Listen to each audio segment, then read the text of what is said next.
Guess what happens when you write up your best employee after he came in to help on his day off? My buddy Steve had worked at this small business for over a decade. 10 solid years of showing up early, staying late, pulling his weight, and then some. He wasn't flashy or loud, just dependable. The kind of employee who quietly trained new hires, solved department issues before they became problems, and volunteered when no one else would. The guy you could count on in the chaos. The one every workplace wishes they had 10 of. Steve didn't just do his job, he made things work. And for a long time, management seemed to recognize that. But in the last year or so, the tone of the workplace had shifted. New faces in leadership, less appreciation, more micromanagement. The culture soured. It was no longer about collaboration or respect. It became about control. And while Steve wasn't the type to kick up dust, he definitely noticed. Still, Steve kept doing what he did best. Even on his days off, he'd often swing by for a couple of hours to get ahead on paperwork or help organize backlogged files. It wasn't required, and he wasn't on the clock, but he understood how those small actions made life easier for the rest of his department. Management knew he did this, and had never once objected. Then came the holiday season. You know the drill. Orders piling up, everyone stretched thin, long hours, short tempers. Steve put in a 60-hour week without a word of complaint.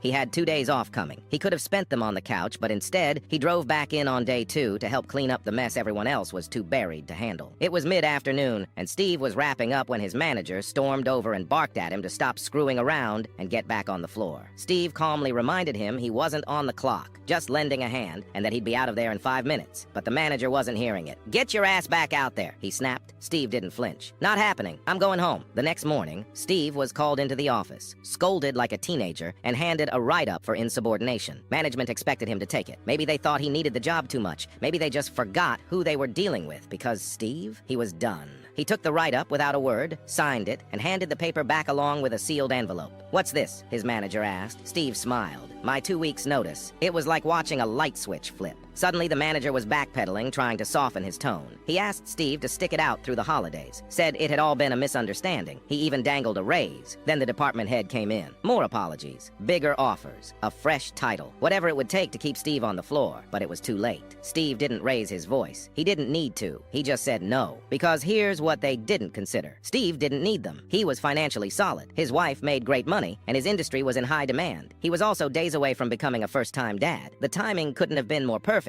Instead of grinding through another miserable holiday season, Steve got to relax. No night shifts, no last-minute calls, no drama. Just time with his wife, time to prep for fatherhood, and time to breathe. The company, meanwhile, scrambled to fill the crater Steve left behind. It would take at least 2, maybe 3 people to do what Steve had handled on his own. Good luck training them before the rush hit.